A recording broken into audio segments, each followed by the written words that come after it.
समग्र राज्य रे स्कूल छात्र छात्री मानक मिलिबो नुआ सुविधा। सबु स्कूल पिलांको मिलिबो नुआ आई कार्ड। प्राथमिक माध्यमिक एवं उच्च माध्यमिक छात्र छात्री मानक पई एबे मिलिबो नुआ आपार आईडी कार्ड। आपार हेउछि automated permanent academic account registry one nation one student and one I card व्यवस्थार प्रचलन करिसंती केंद्र शिक्षा मंत्रालय। आजिर अध्याय आसंतु जानिबा छात्र छात्री नाम आपण माने संशोधन करेंगे केमिति। जदि पिलांको नाम रे किछि भूल भटका यूडाइस स्टूडेंट मॉड्यूल रही जाई थाए तेबे correction at parent level, correction at school level एवं करेक्शन एट बीए लेवल ए तीनोटी स्तर रे आपण पिलांको नामर किछि संशोधन किपरि करिवे। प्रथम कथाटी हला पिलांको यूडाइस स्टूडेंट मॉड्यूल रे तांकर नाटी ठीक रहिछि किंतु आधार रे पिलार नाटी भूल रहिछि। ताले ए क्षेत्र रे आपण माने कोन करिवे जेतेबेले आधार रे आपणकर पिलांको ना भूल थिले तेणु स्कूल पॉइंट रे आउ किछि करा जाय परिबो नाही। ए दिगरे अभिभावक माने टिके सतर्क थिबे एवं पिलांकर आधार कार्ड जदि तांकर भूल भटका थाए तेणु आधार सेंटर रे नै आपणक पिलांको ना को करेक्शन करि परिबे।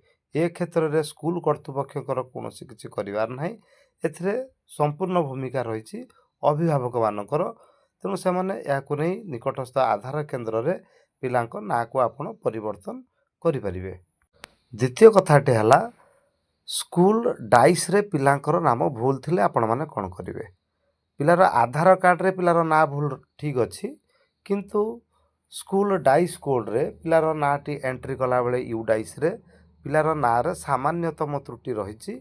ए सामान्यतम त्रुटि को स्कूल कर्तृपक्ष यू डाइस रे बर्तमान गोटे नुआ अपडेट आसीछि जोटा कि हला स्टूडेंट नेम चेंज। जदि अल्प किछि परिवर्तन थाए ताहले स्कूल कर्तृपक्ष पिलार पेन नंबर दे ताकू निज स्कूल पॉइंट रे से माने चाहिले परिवर्तन करि परिबे। किंतु स्कूल पॉइंट रे बा स्कूल यूजर आईडी एवं लॉगिन रे सेमिति विराट बड़ परिवर्तन करिया पई ऑप्शन नाही। सामान्यतम कोनोसी गोटिए अक्षर जदि ओमिट हो जाई थाए किबा गोटिए अक्षर को डिलीट करिया पई पड़ी थाए ताले ए क्षेत्र रे स्कूल कर्तृपक्ष तार परिवर्तन करि परिबे। जदि शिक्षार्थीर नाम रे एक बड़ धरणर परिवर्तन आवश्यकता रही तेणु ये परिवर्तन पेरेंट लेवल रे हेई परिबो नाही कि स्कूल लेवल रे हेई परिबो नाही। ए क्षेत्र रे परिवर्तन टी हमर बीओ पॉइंट रे मध्ये हेई परिबो। गोटे उदाहरण ने आलोचना करबा। मन करंतु पिलाटर ना होच रमेश चंद्र नायक किंतु तंकर आधार कार्ड रे रहिछि रमेश चंद्र नायक। पिलाटर प्रकृत ना मध्ये रमेश चंद्र नायक पिलाटी खाता रे लिखुछि किंतु यूडाइस रे डाटा एंट्री कला बेले रमेश नायक रहि जाइछि एवं चंद्रटी ओमिट हो जाइछि। ए क्षेत्र रे स्कूल कर्तृपक्ष किंबा बापा माँ चाहिले भी कोनोसी प्रकार परिवर्तन करिवे नाही बा करि पारिबे भी नाही।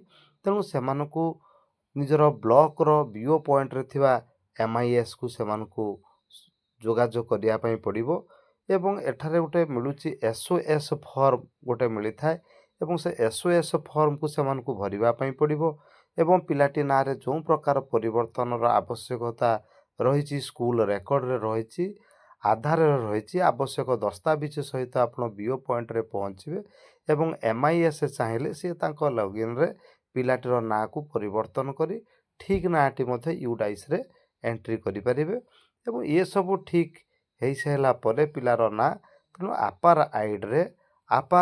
आईडी जेनेरेट पई कार्य स्कूल कर्तृपक्ष करि परिबे।